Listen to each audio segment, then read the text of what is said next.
Hey there everyone, Drew Goldfarb from DGPicks.com. We are going to be talking about college football in the wake of College Football 25 being on its way and EA Sports announcing how the teams and players are getting paid for having their likeness in the games.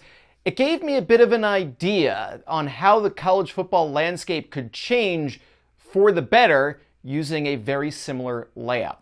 So in case you didn't see it, here is the graphic that I'm referring to here, because you can see the 4 tiers, including the top one of 13 teams, all based off of the top 25 finishes for these teams in the last decade, according to the AP poll. So not my favorite, because that does inject some opinion still, which is part of the issue with college football and why the college football playoff was flawed and why the BCS before it was very flawed, because it doesn't really use on-field results to determine entirely which team is going to qualify to play for a championship.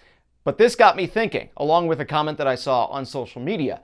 What if college football used tiers like this to create a relegation and promotion system like European football soccer? So there are changes that I would make to the way that the graphic is lined up with everything, because there are teams in that top tier that haven't really had the same level of success as the others in there, and there are teams in tier 2 that were in the college football playoff as recently as, well, like 5 months ago. So I would make a few alterations, at least for the first season, to move any team that played in the college football playoff last year into tier 1, as well as to just move things around, and I would consider dropping non-Power 5 teams from this entirely. But for the sake of the graphic, we're going to stick with all FBS programs being locked in.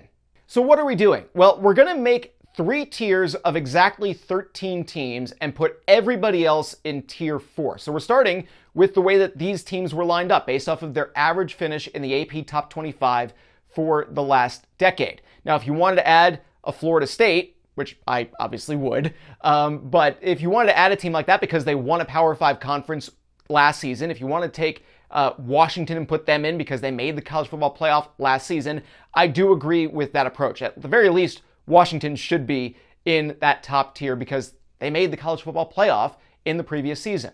So now the regular season and postseason is going to work a little differently. There's still going to be a 12-game schedule, but it's going to be entirely within your 13-team tier if you are tier 1, tier 2, or tier 3.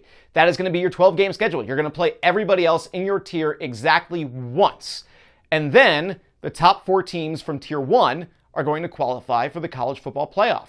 If you're in tier 2 or tier 3, what's going to end up happening is slightly different. If you finish in the 1 spot, you're going to face the 13th seed in the tier above you in a promotion or relegation game. If you're the 2 seed in your tier, you're going to play the number 12 team in the tier above you because that is going to be your promotion relegation game. The team that is the 1 seed in the lower tier will host their game against the 13, and the team that is the 2 seed in their tier will be on the road against the 12 seed from the tier above them. Now, if one of the teams from tier 2 wins promotion to tier 1, they are going to qualify as the number 5 team in the college football playoff.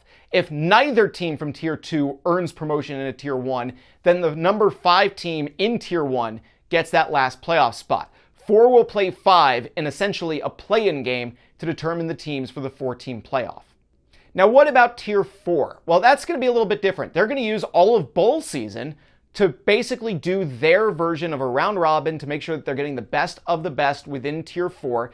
And the top 2 teams are not going to go head to head. They are instead going to play a game against the bottom 2 teams of tier number 3. So now every tier winner has something to play for. And every team that finishes at the bottom of their tier also has something to play for in the postseason, even though the 13 seed in tier 1 is probably going to go 2-10 during the regular season, or 3-9 or something like that, in order to be the worst team in that tier, because they're only playing the other teams in that tier. So this is a way to go about it in a post-conference world, that you could take that approach and say, listen, if you're FBS, you're FBS. We want the best of the best playing each other every single season, and we want to determine the best team in a fair, straightforward, easy to remember how you qualify for it bracket. It makes no sense to have teams from California in the same conference as teams from Florida and Massachusetts and New York.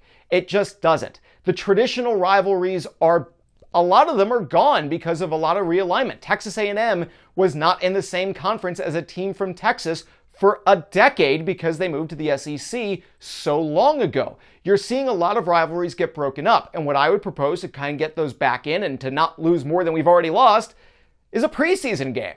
You could even do 2 warm-up games, so you could have Florida versus Florida State, and you could have Georgia versus Georgia Tech, and you could have historic rivalries that are not from within the same tier. Or maybe they will be in the same tier. If you have WVU and Pitt in the backyard brawl playing in the preseason every single year, well, they may end up in the same tier for that season, and they may play twice. They may get a warm-up game in August or September, and they may get a regular season game somewhere down the line. So I think that's a really good way of allowing those to stay intact and to still have the fun for the fan rivalry game, but to allow for teams to play only against teams of their own competition level. Because, let's be honest, Georgia, who is tier 1, is not on the same level as Georgia Tech. How long would it be before Georgia Tech would get up to the level of Georgia, or before Georgia would slip where Georgia Tech could realistically catch them?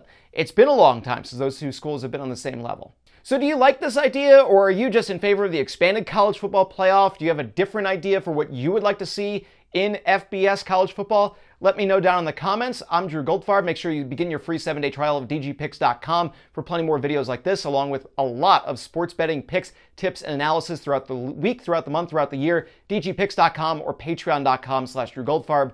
I'll see you next time.